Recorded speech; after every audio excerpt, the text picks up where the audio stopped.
Hello everyone, welcome back to my channel, and in today's video we're going to be learning about active and passive voice. So to start with, when do we use passive voice?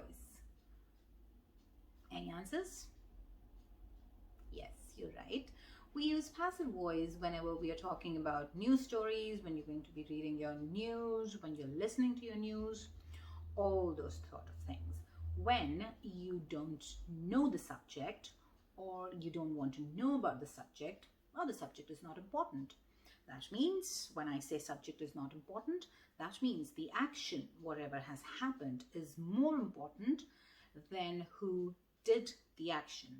For example, if I say, Mona Lisa was stolen last night from Louvre. That is a very big news, isn't it?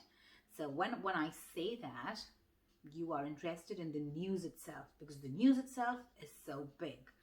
We don't know who stole it, and probably don't want to know as well, because like I said, news itself is much bigger than who did that, all right? And that is when you use your passive voice, when the action itself is much more important, when we don't know who performed the action, who did the action.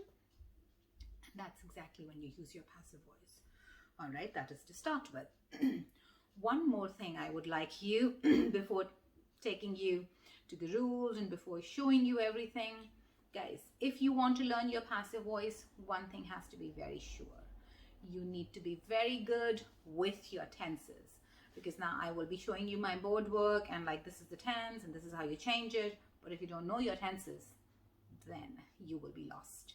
Okay, so what I would recommend is, first go brush up your skills with your tenses.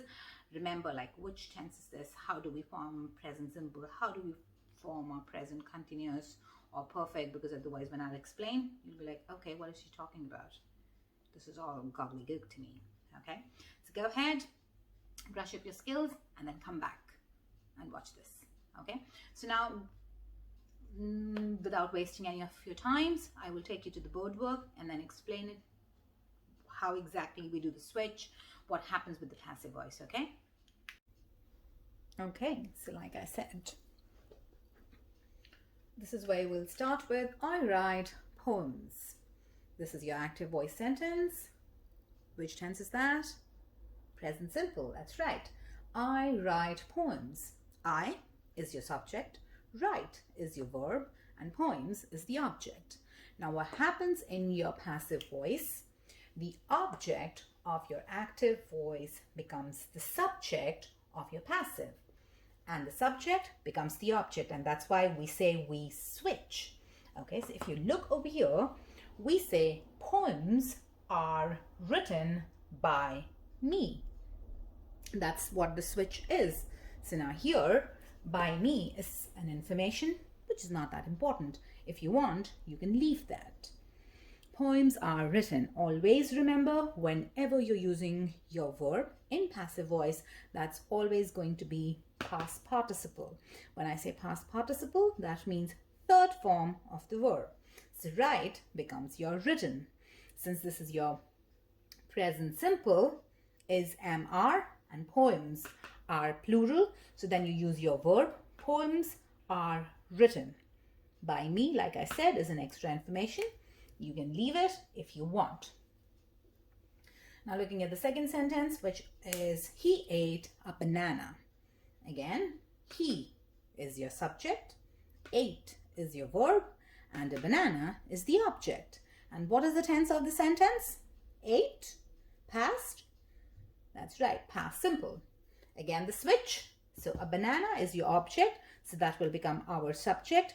A banana was eaten by him. All right, that's exactly simple. I hope everything is simple. You are with me till now. So this is your past simple. Verb, as I said, as I mentioned before, you will always use your past participle. So ate becomes eaten.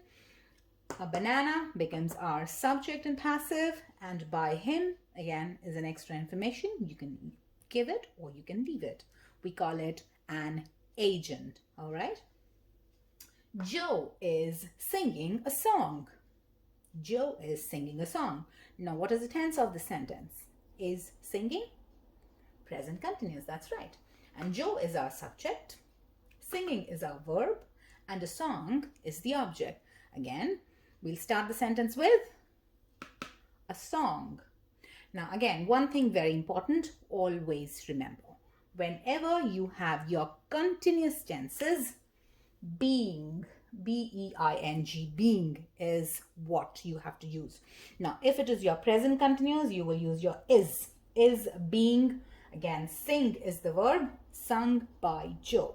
But if here instead of is, if it was, that means Joe was singing a song. That means this becomes your past continuous. And then all you had to do was, a song was being sung by Joe. So in all continuous tenses, we need our being when making our passive voice. Okay, moving on to the last sentence. Rose has read Harry Potter. Rose has read Harry Potter. Now, Rose is our subject, read is our verb, and Harry Potter is the object. So again, the same thing, we'll switch. Starting our sentence with Harry Potter has been read by Rose. Another important thing, with your perfect tenses, when we are going to make the switch, whenever we're going to make a passive voice, been is something that we always need.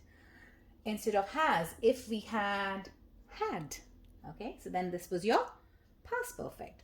Rose had read Harry Potter, and then what would you do?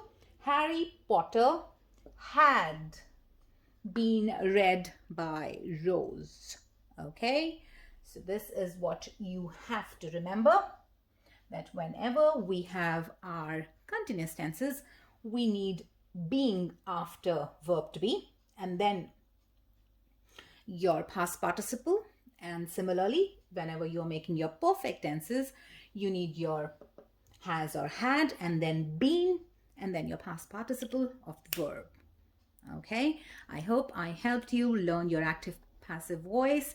Don't forget, guys, that switch is very important, and past participle always in all your tenses. Thank you very much for watching. I hope you enjoyed. I hope you learned.